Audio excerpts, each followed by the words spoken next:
Okay, let's get started by turning the program over first to Nick Slonik, Principal and Regional Managing Director for Avis & Young, Northern California. I think we can all agree that the commercial real estate industry has been navigating in uncharted waters since the pandemic began. But toss in a possible recession, and there's no doubt that we're caught in some turbulent market crosswinds.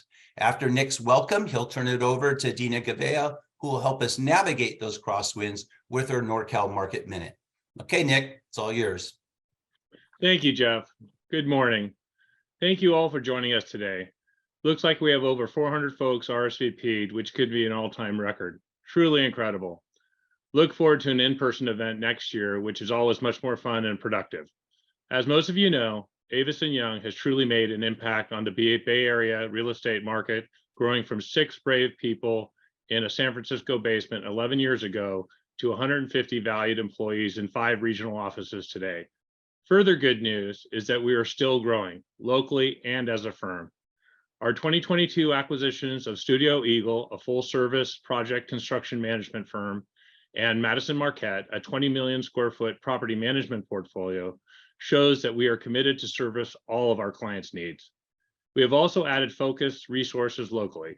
These resources include our regional Avant data analytics team, a data center specialty group, an ESG governance expert, and top talent workplace, labor, and tax incentive consulting team. These resources, along with our focus on diversity, equity, and inclusion for the betterment of our private partnership, are an attractive platform for clients and talent wanting a different and holistic approach. All super exciting. Time to get on with the program and see if we can make sense of, or at least clarify, our industry's tumultuous headwinds and perhaps shed some light on our current U.S. political landscape. No pressure, Nick, Greg. Dina, please take it away. Thank you, Nick. I'm going to share my screen, and good morning, everyone. During this NorCal Minute, I wanted to share a few things about Avis & Young's proprietary program, Avant, that helped us get some clarity on the topics we're going to be discussing today.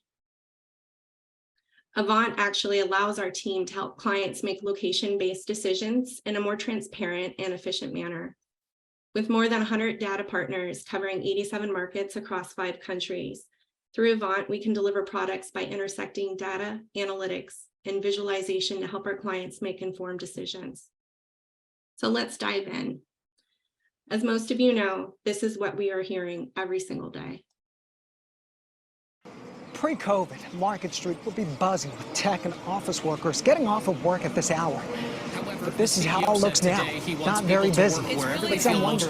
Many who are Going back to the remote office have is told us they do significantly not plan to lagging return to behind. the New data office. shows And he commercial said real in terms estate of the Bay vacancies in Area, San Francisco our are region has all-time the high. lowest office Are you asking utilization, for and it has had the lowest office But it's utilization Candace since the very John beginning. Right now, the national.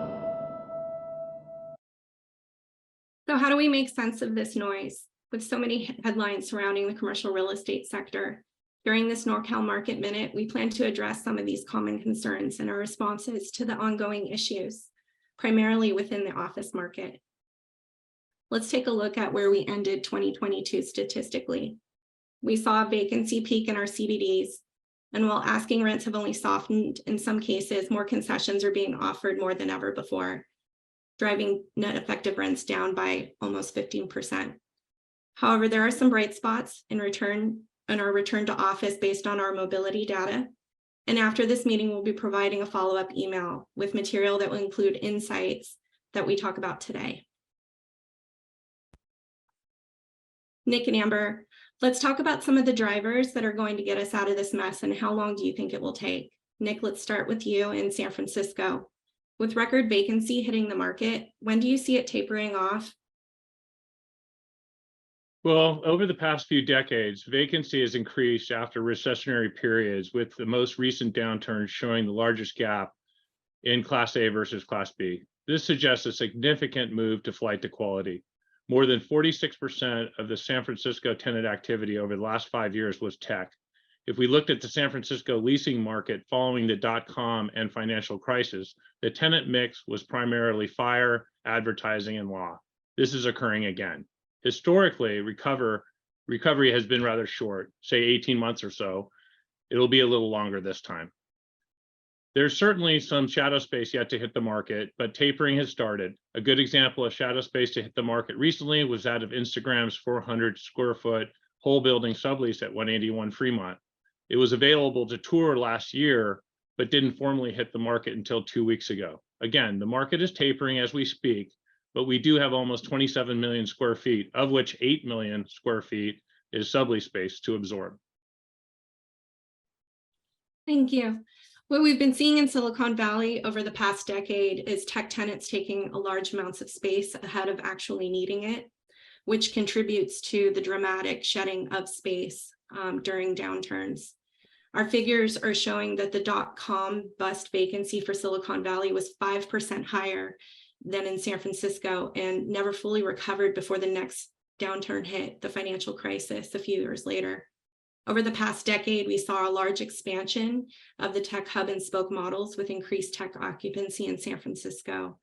And now post-pandemic, it's almost if the roles are reversed, where Silicon Valley is approximately 6% lower than San Francisco and Oakland CBDs for year-end 2022, and seemingly may be the first to recover based on return to office. So Nick, are you seeing a flight to quality, and what will landlords need to do in 2023 to entice tenants? 100%, a flight to quality, experience, and location. Quality is obvious, trophy or better, but less space. Experience, it's all about the amenities. And location. For San Francisco, the CBD is the belle of the ball. As a result, trophy net effective rents have proven to be more stable than Class A net effective rents, demonstrating the imbalance between the two sectors due to tenant mix and demand. Class A rents are down almost 13% from their peak and from Q2 2020 to year-end 2022. Enticement, landlords will have to invest some serious CapEx for amenities experience. A great example is a new bar Spestra at One Maritime Plaza, the old Punchline. Concessions, which include enhanced free rent and tenant improvement allowances, unsolicited proposals, landlord need to be proactive. They need to there are several examples in the market where if landlords are offering on an unsolicited basis 24 months of free rent over a 12-year term with $250 per square foot for tenant improvement allowance. Unfortunately, this is where we are today. Thank you. So Amber, switching gears, what are some of the strategies landlords in Oakland are doing to differentiate themselves and stabilize their portfolios? Yeah, thanks, Dina. With vacancy rates hovering just below 30% in downtown Oakland CBD, a few things that will be on trend with office leasing in 2023 are spec suites. Landlords need to be willing to proactively improve and deliver spaces in move-in ready or spec condition. Since the pandemic, the bulk of my clients have only been interested in leasing spaces that require little to no construction. This feedback is consistent amongst tenants that we're seeing on our landlord listings. And spec suites make up the majority of leased space post-pandemic. Improved spaces in move-in ready condition are going to lease, while spaces that are requiring construction are going to sit for some time. Another trend, relationships will be more important than ever. In a market where you have 20 to 40 options in any given requirement size, brokers filter their property options based on their relationships, selecting brokers that they trust and landlords who have a reputation of being easy to work with. In today's market, it's critical to have a dynamic listing team with exceptional broker relationships and for landlords to be perceived as straightforward deal makers. Lastly, landlords will continue to implement creative concession packages, as Nick mentioned, to help bridge the gap between maintaining healthy face rents and meeting tenant expectations. I think that in 2023, we're going to continue to see those large concessions, but we're also going to see concessions stretch beyond that. Likely into making move-in more effortless for tenants. To give you guys an example, I've seen several landlords who are willing to help with furniture procurement, provide moving allowances, and even offer up parking abatement just to help alleviate those added costs associated with returning to work. Thanks, Amber. So let's address the biggest question out there, Nick. Can you address the concerns regarding the return to office for San Francisco? And do you think remote hybrid work is here to stay? Unmute. After 2 years, you figure that one out. Thanks, Dina. Despite layoffs in the tech industry, the local job market remains healthy. San Francisco and San Mateo counties added 4,400 jobs in December. The tech-rich information sector did lose jobs on a net basis, but it was more made up by job growth in professional and technical services, healthcare, and retail trade. As of December of 22, San Francisco and Oakland CBDs saw 45% and Oakland 41% office visitation. This is up by more than 10% over 2021 for both markets. Despite the buzz regarding remote work, only 1 of 5 San Francisco job postings are remote, which also includes hybrid. Over the past year, the proportionate share of remote to non-remote has largely plateaued, which bodes well for occupancy levels. The city's unemployment rate fell to 2%, a near record low, although the labor force is still 20,000 smaller than at the start of the pandemic. Remote hybrid is here to stay for some, but certainly not all. Thanks, Nick. For Silicon Valley, it actually reported the highest percentage of office site visits based on mobility data at 61.8%, witnessed since the onset of the pandemic.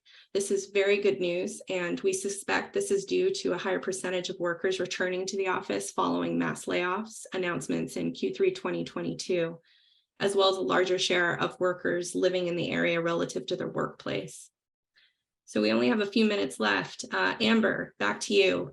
Describe the landscape of Oakland. We know that San Francisco is fairly tech heavy. How dependent is Oakland on the San Francisco overflow? Yeah, that's a great question. So generally, Oakland is less volatile since our tenant makeup is mostly professional service industries such as law firms, engineering, healthcare, biotech, and nonprofit organizations. And Oakland's diversified tenant composition is better positioned to weather a recession relative to tech-centric compositions of San Francisco and Silicon Valley. With that being said, Oakland is still very much feeling the pain from the lack of tech demand. Since if you recall, this is really what caused the floodgates to open during the boom of 2015 to 2019 in Oakland. The lack of tech demand and recent subleases attribute to a decline in occupancy. We've also seen less tenant migration coming from San Francisco as inexpensive options surface in San Francisco and Oakland's hold on to pre-pandemic rents. This may be something Oakland landlords look to reconsider in 2023. Great. So what is the advantage for Oakland long-term? I mean, long-term, you can't beat location. Oakland will continue to serve as the closest central business district in proximity to the Bay Area's workforce. Its central location to BART, freeways, diverse culture, temperate weather, make it a no-brainer that Oakland will be back, but I think patience will be a prerequisite.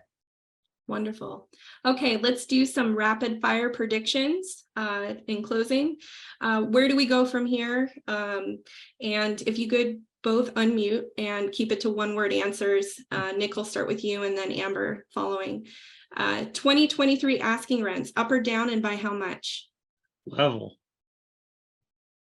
All right, down 15%. What industries will expand, Nick? Robotics and artificial intelligence. Professional services. More folks in the office? Absolutely. Yes. Capital markets in trouble? Big time. Total turmoil. Product type most likely to recover first after industrial? Retail. Class A spec suites. Bay Area market to recover first? Silicon Valley. Oakland. When are we back to normal? Q3 24. Q4 24. Okay, Super Bowl or Phoenix Open? Both. Super Bowl, but I'm there for Rihanna. Great. Okay, guys, any final thoughts, Nick? Yes, the Bay Area is this very special place. Cal, Berkeley, Stanford, UCSF, Santa Clara, et cetera, are not going anywhere. They are an international attractor for top talent educators and young, vibrant intellectual capital. Sand Hill Road and the VC community are not going anywhere. Tahoe, Napa, Carmel, Stinson Beach, Half Moon Bay are not going anywhere. The global attraction to the Bay Area will continue to thrive despite the downward pressure of all the background noise, which thankfully means growth and prosperity. When? Sooner than one might think. Wishing you all a very safe, healthy, and prosperous 2023. Thank you. Great. Amber? Yeah, I think ample inventory will create a continued competitive landscape for landlords. But we can definitely look forward to and anticipate that leasing and return to office numbers will dramatically improve in 2023. Thank you. Thanks, Nick and Amber.